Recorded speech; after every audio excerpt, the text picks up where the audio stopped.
तो हाय दोस्तों, स्वागत है आप सभी का डेली फटाफट न्यूज़ में।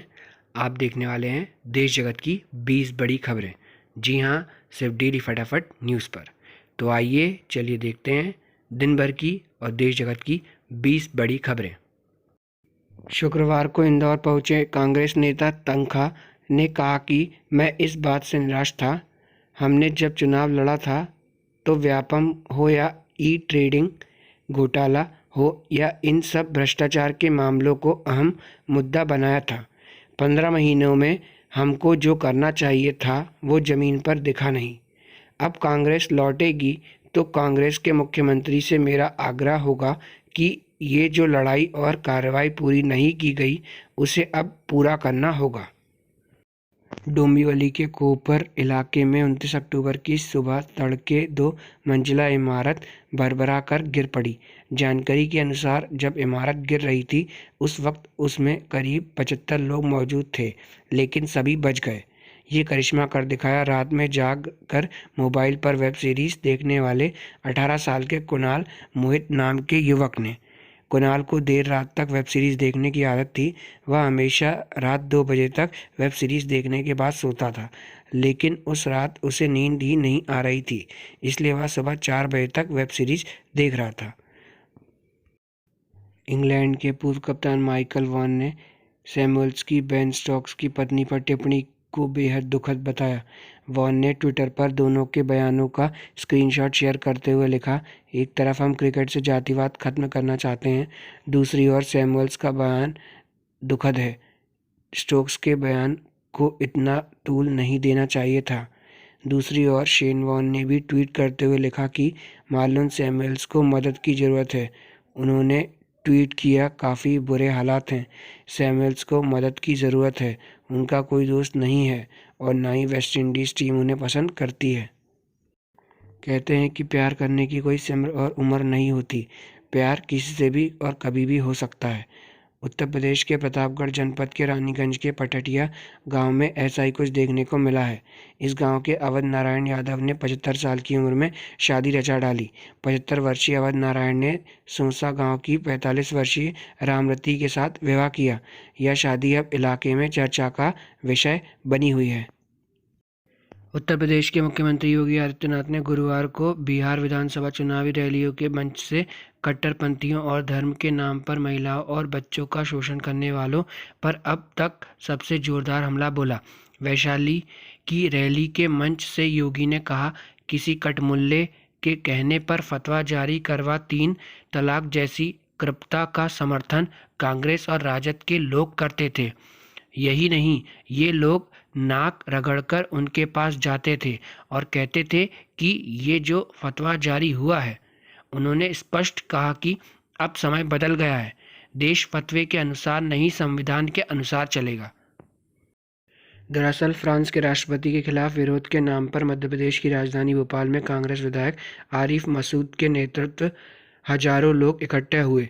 इस दौरान जमकर मजहबी नारेबाजी और तकरीर की गई।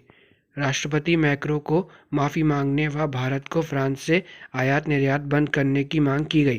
कोरोना वायरस प्रोटोकॉल की धज्जियां उड़ाई गई। सोशल डिस्टेंसिंग का पालन तो दूर, लोगों ने मास्क तक नहीं लगाए। अब सरकार सख्ती से निपटने जा रही है। मामले में 2000 लोगों के खिलाफ केस दर्ज कर दिया गया है। रिपब्लिक टीवी के अर्नब गोस्वामी पर भड़के रवीश कुमार, कहा झूठा एंकर लोगों को उकसाता है, अनाप शनाप बोलता है। बकौल रवीश कुमार, वहां रिपब्लिक टीवी में काम करने वाले ज़्यादातर नौकरी की मजबूरी में हैं, दिन रात खुद को कोसते रहते हैं।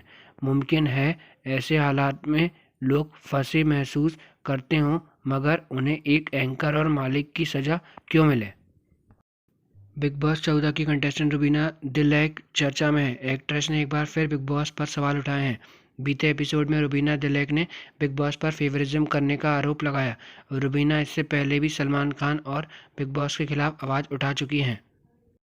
एक और जहां राजद लालू प्रसाद जेल से निकलने के लिए हाई कोर्ट की शरण में पहुंचे हैं, वहीं दूसरी ओर सीबीआई उन्हें रिहा होने से रोकने के लिए सुप्रीम कोर्ट की शरण में जा सकती है।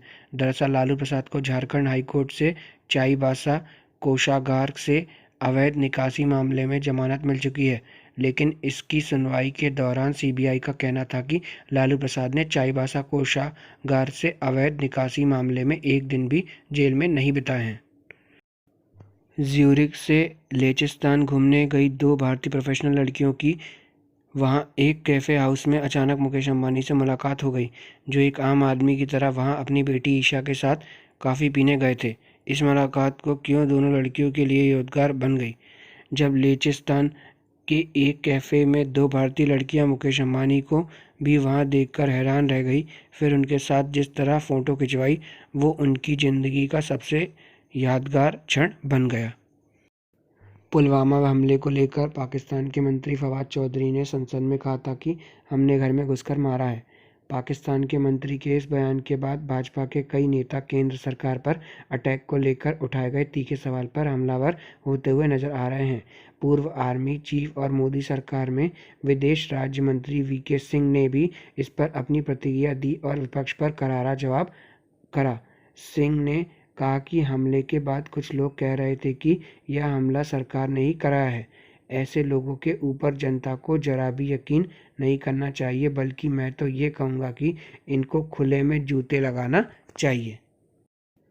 पूर्वी लद्दाख में विघटन पर सैन्य कूटनीतिक स्तर के 8वें दौरे की वार्ता के लिए तारीख को लेकर भारत चीन की पुष्टि का इंतजार कर रहा है। सोर्सेज से पता चला है कि उसने पीपल्स लिबरेशन आर्मी द्वारा फिंगर 4 से चीनी सैनिकों की वापसी की शर्तों को खारिज कर दिया है। भारत के राष्ट्रीय सुरक्षा प्रतिष्ठान में विचार से परिचित अधिकारियों के अनुसार अगले दौरे की वार्ता 19वीं सीपीसी केंद्रीय समिति के 5वीं पूर्ण सत्र और 3 नवंबर के अमेरिका राष्ट्रपति चुनावों की समाप्ति के बाद ही होगा। बिहार के मुख्यमंत्री नीतीश कुमार के गृह जिला नालंदा में कहने को जिला अस्पताल और चमकदार मेडिकल कॉलेज मौजूद हैं, लेकिन डॉक्टर और टेक्नीशियन की कमी के चलते जिला अस्पताल में वेंटिलेटर, आईसीयू बेड और अल्ट्रासाउंड की मशीनें धूल फेंक रही हैं। पूरे महाराष्ट्र में 5 वोट ना मिलेंगे, चेता रहा हूं, चुल्लू भर पानी में डूब मरो। जब शिवसेना नेता पर गरजे रिपब्लिक टीवी के अर्नब गोस्वामी, बीजेपी नेता ने भी लताड़ा। अर्नब गोस्वामी ने शिवसेना नेता विक्रम सिंह यादव से कहा, अगली बार कोई इलेक्शन में हो तो जाकर कहिए हम शिवसेना से हैं। साध्वी को मारने वालों का समर्थन किया।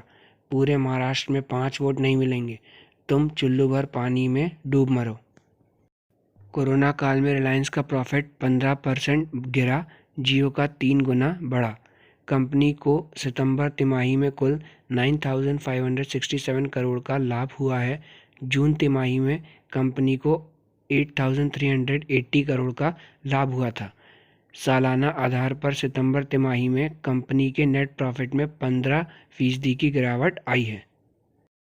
केंद्रीय मंत्री स्मृति ईरानी के चुनाव क्षेत्र अमेठी के एक गांव में एक दलित प्रधान के पति को जिंदा जलाने का मामला सामने आया है।